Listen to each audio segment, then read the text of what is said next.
Hey everyone, Brian Allen here with International Security Training. Hey, today I just want to take a few minutes between 5 and 10 to go over some early warning signs in regards to workplace violence. If you look at the bottom of the screen, I have that caveat there that says there is no perfect way to predict violence. We have to consider the totality of the circumstances with the person that we're dealing with and go from there. So, without further ado, let's get started. We want to look for either consistent or a pattern of behaviors for when an employee is, first off, if they're argumentative with coworkers all the time. I mean, obviously, we're going to have disagreements and we're going to have to arm wrestle for different things when we're in a work or in a problem solving situation, but some people just argue to argue. So pay attention to that.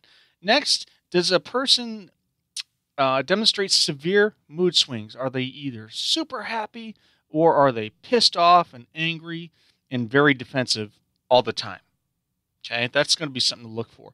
Does the person spread harmful gossip? There's an energy to the way people speak. I know every environment has gossip. I mean, I've been in the military, I've been in corporate America, the private sector. I've worked for state and federal agencies as well. It seems, bored people or nosy, whatever, they tend to, they'll get part of the facts on something and just fill in the blanks to complete the story on the other end. It's pretty immature, but it exists out there. Okay, look for that person who really loves and makes it a point to go from cubicle to cubicle, from office to office, spreading hurtful things that could ruin a marriage or things that could get somebody fired. That is what you want to pay attention to. Look for the person who is always uncooperative with supervisors and managers. I'm talking about the person who just has a baseline rule for hating management. Okay? They're always talking about it in the break room. They're always very defensive. They have an excuse for why they haven't been promoted or why they're always saying how they're more qualified than the person that's in charge of them or their department. So look for a pattern there as well. Look at people who get very pissed off when people don't support their opinions. Now, we've seen a lot of this in regards to the extremist movements, right? When you look at the religious arena. So regardless of the religion, most of them have their extremists, and they're very proud and very forward and assertive and sometimes aggressive. And then if you don't support or like what they're saying, they get ticked off. So I want to pay attention to that as well. Look for the person who makes sexual comments consistently or very brazenly about people, or maybe even right to them, to their face, all right? These people have probably been getting away with this behavior forever, and either they haven't been told to stop, or they're just a complete jerk, and they may be the person that you're looking for who can escalate. So we want to pay attention to these things. Now, not any one of these things is going to be your, a quality predictor, but when you start getting people who jump into 1, 2, and 3 of these things in the same day, or that's just their personality, this is the person that I'm going to be paying attention to. So I've been paying attention to them. How do I address this?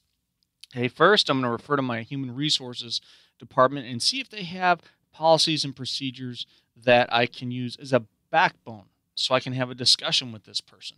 Hopefully, there was a new employee orientation that was presented to every employee. Doesn't matter if they're the CEO, a new CEO coming in, or an entry-level male clerk, housekeeping janitor type of situation there. Everybody should get a baseline rule or new employee orientation training, okay? If they don't have one, get with your management and help implement it. Obviously there's a time and a place to bring up such a suggestion, but please bring it forward.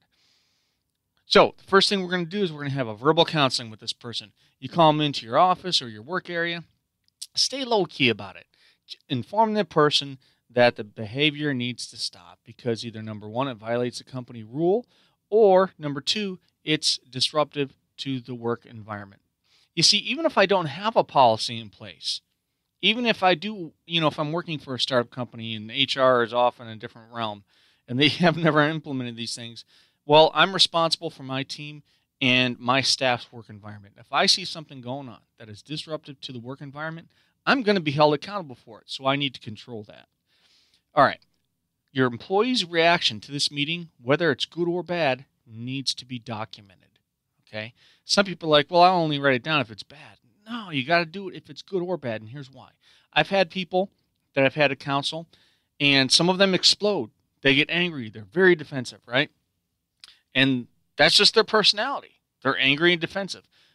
A few times these people have escalated, but most of the time they get pissed off, they get defensive, and then they actually correct their behavior. Interesting here, I've had a few people that I brought in that reacted so relaxed. They're like, Brian, obviously I'll comply with whatever you need me to do. So-and-so just took it the wrong way. I didn't mean what it sounded like. Yeah, relax, I'm good to go. And then the very next day, they not only continued the behavior, but they did it on a more silent manner and really tried digging in to the victim employee.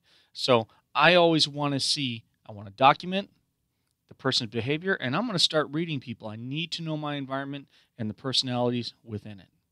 If that doesn't work, we're going to move on to the written warning.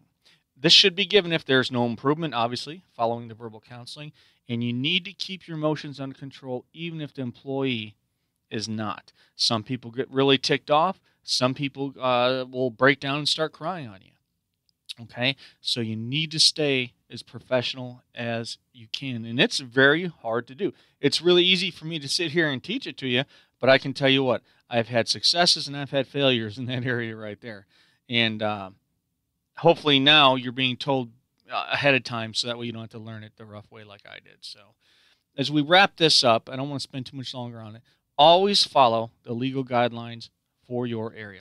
There are federal guidelines when it comes to human resource procedures, and then there are state guidelines.